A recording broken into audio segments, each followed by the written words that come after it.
18वीं सदी का भारत एक ऐसा दौर था जो विरोधाभासों से भरा हुआ था। सोचिए, एक ऐसी जमीन के बारे में जहां एक तरफ तो बेशुमार दौलत थी और दूसरी तरफ उतनी ही गहरी गरीबी। ये एक ऐसे समय की कहानी है जब भारत के पास कहने को तो सब कुछ था, लेकिन फिर भी वो सामाजिक और आर्थिक तरक्की की दौड़ में कहीं पीछे छूटता जा रहा था। ये एक ऐसे समाज की दास्तां है जो अपनी ही मुश्किलों में बुरी तरह उलझा हुआ था। ये एक लाइन इस पूरे दौर की कहानी का सार है, विरोधाभासों का देश। तो चलिए इसी एक लाइन को पकड़कर आगे बढ़ते हैं और इस मुश्किल लेकिन दिलचस्प समय की गहराइयों में उतरकर इसे समझने की कोशिश करते हैं। उस वक्त का समाज असल में दो अलग अलग दुनिया में बटा हुआ था।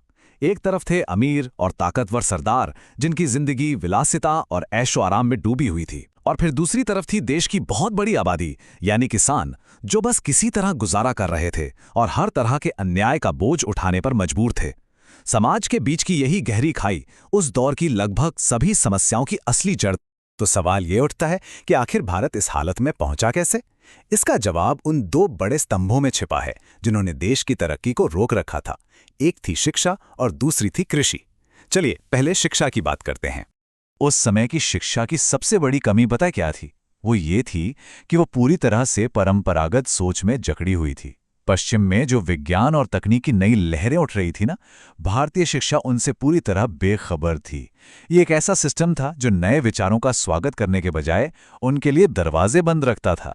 शिक्षा का पूरा फोकस साहित्य, कानून, धर्म, दर्शन और तर्कशास्त्र जैसे विषयों पर था। अब देखिए, ये विषय अपने आप में जरूरी तो थे, लेकिन दिक्कत ये थी कि ये सब के सब पुराने ग्रंथों और ज्ञान पर ही आधारित थे। इसमें कुछ भी नया नहीं था। लेकिन जो नहीं पढ़ाया जा रहा था वो इससे भी ज्यादा परेशान करने वाली बात थी।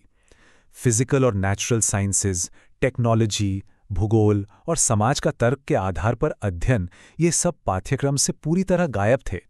और सबसे बड़ी कमी ये थी कि नए और मौलिक विचारों को बढ़ावा देने की बजाय उन्हें दबाया जाता था। मतलब शिक्षा का मकसद कुछ नया सोचना नहीं, बल्कि सिर्फ पुराने ज्ञान को रटना बनकर रह गया था। अब शिक्षा के बाद आते हैं ठहराव के दूसरे बड़े कारण पर, कृषि। यहां भी कहानी बिल्कुल वैसी ही थी। खेती करने के तरीके सदियों से नहीं बदले थे। वही पुराने औजार, वही पुरानी तकनीकें, कोई नयापन नहीं। और इस तकनीकी पिछड़ेपन की कीमत कौन चुका रहा था? आम किसान। तकनीक की कमी को किसान अपनी दिन रात की हाड़ तोड़ मेहनत से पूरा करने की कोशिश करता था। ये उस समय के आम आदमी के कभी न खत्म होने वाले संघर्ष की एक जीती जागती तस्वीर है।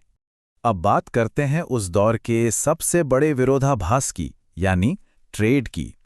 एक तरफ तो भारत दुनिया के साथ व्यापार करके सोना चांदी जमा कर रहा था, और दूसरी तरफ देश के अंदर ही व्यापार करना एक जानलेवा काम बन गया था। देखिए, ग्लोबल स्टेज पर भारत एक आर्थिक महाशक्ति था, इसमें कोई शक नहीं।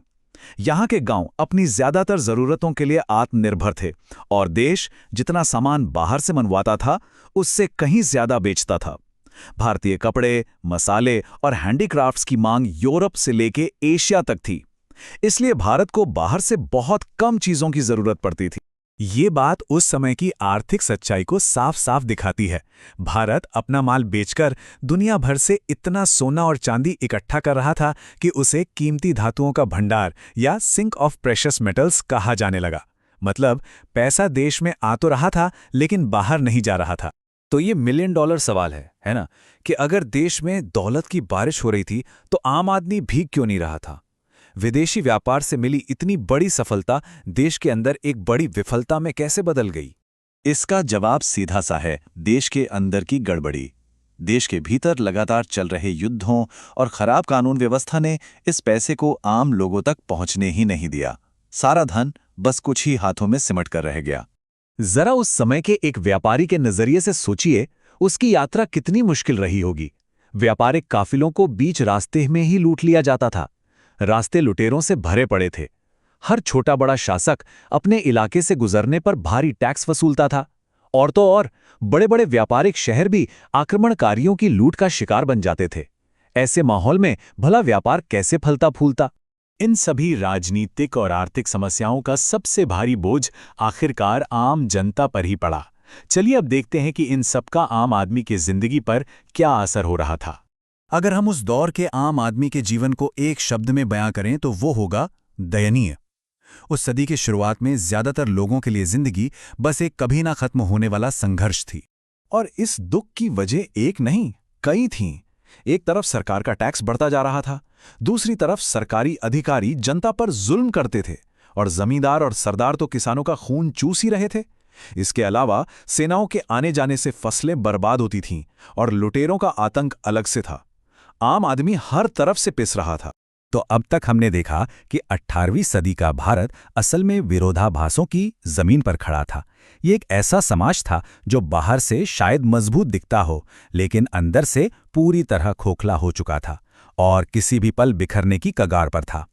चलिए इन सभी बातों को एक साथ जोड़कर देखते हैं। ये एक ऐसा साम्राज्य था जो संसाधनों से तो मालामाल था, लेकिन तरक्की के मामले में कंगाल था। ये पूरी दुनिया से व्यापार करता था, पर अपने ही घर में असुरक्षित था। ये शक्तिशाली अमीरों और सताए हुए गरीबों का देश था। और हाँ, ये एक ऐसी संस्कृति थी जो नए वैज्ञानिक विचारों के बजाय बस पुराने ज्ञान को ही सब कुछ मानती थी। तो आखिर में सबसे बड़ा सवाल यही बचता है, एक ऐसा देश जहां एक तरफ सोने के ढेर हों और दूसरी तरफ भूख की कतारें, जो अंदर से बिखरा हुआ हो और बाहर की दुनिया से कटा हुआ हो, उसका भविष्य क्या हो सकता है? इतिहास गवाह है कि जब कोई समाज ऐसे दौराहे पर खड़ा होता है तो आगे क्या होता है।